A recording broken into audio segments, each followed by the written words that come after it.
पर हम लोग पाप करते हैं भैया। एक कथा है द्वापर युग की, जब भीष्म पितामह जी सैया पर लेटे हुए थे, अर्जुन के बाणों से घायल होकर सैया पर लेटे हुए थे और ये सोच रहे थे कि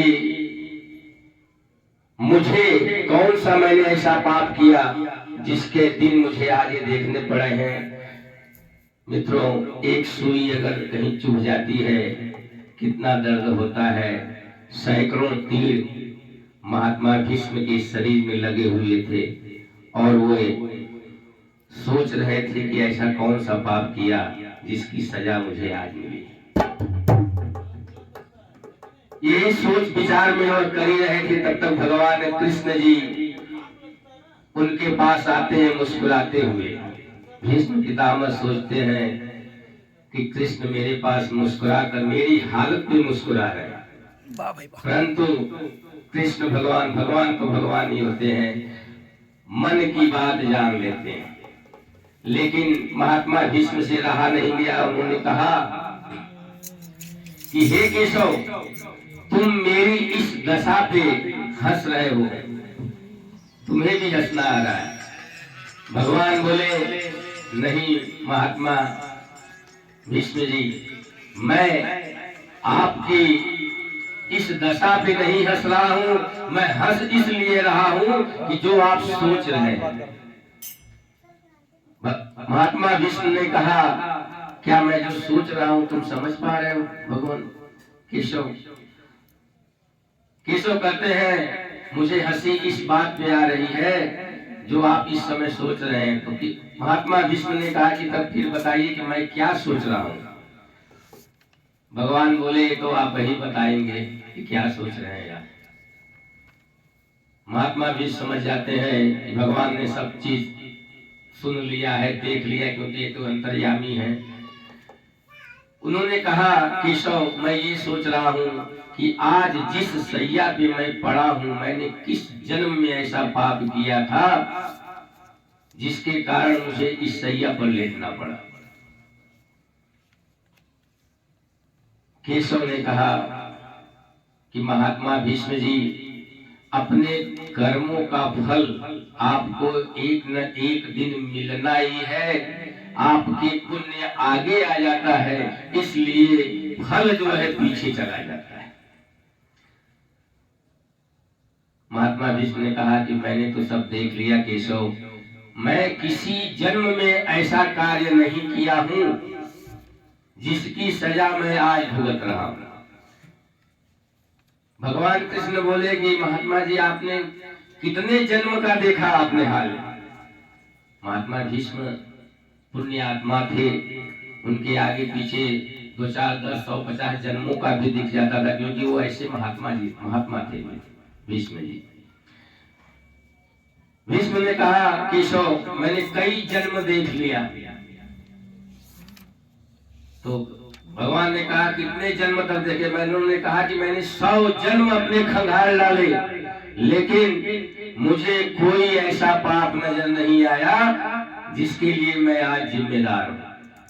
केशव ने कहा, क्या आपने 101वां जन्म देखा? भीष्म जी ने कहा, मेरे 100 जन्म काफी नहीं है इसके? कहे नहीं, आप 101वां जन्म देखे। महात्मा भीष्म जी 101वें जन्म में चले गए और देखते क्या है, 101वें जन्म में भी वे राजा थे।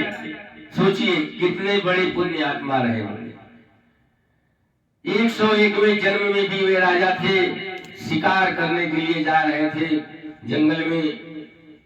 सैनिक वापस आता है तो कहता है, महाराज आगे मत जाइए, आगे एक सर्प, विशाल सर्प जो है लेटा हुआ है, हम लोग जाएंगे तो या तो वह मारा जाएगा या फिर हम लोग घायल हो जाएंगे उसके विष से। भगवान महात्मा भीष्म ने कहा कि नहीं, तुम जो है एक काम करो, उस सर्प को डंडे से या लाठी से कहीं किनारे पे लगा दो और हम लोग रथ आगे लेके निकल जाएंगे। सैनिकों ने ऐसा ही किया। सैनिकों ने एक बड़ा बांस लिया और सर्प को ढकेल दिया झाड़ी में। मित्रों घटना यही से आरंभ हो जाती है।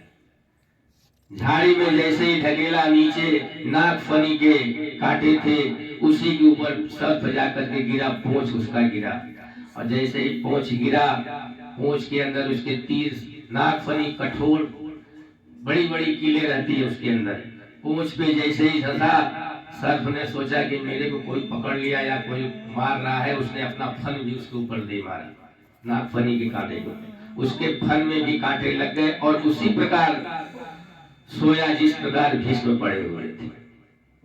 नागराज ने उसी समय श्राप दिया कि आज जिसने मुझे, जिसके कारण मैं इस गति को प्राप्त हुआ हूँ, एक न एक दिन वह व्यक्ति इसी तीरों की सैया पर सोया हुआ मिलेगा।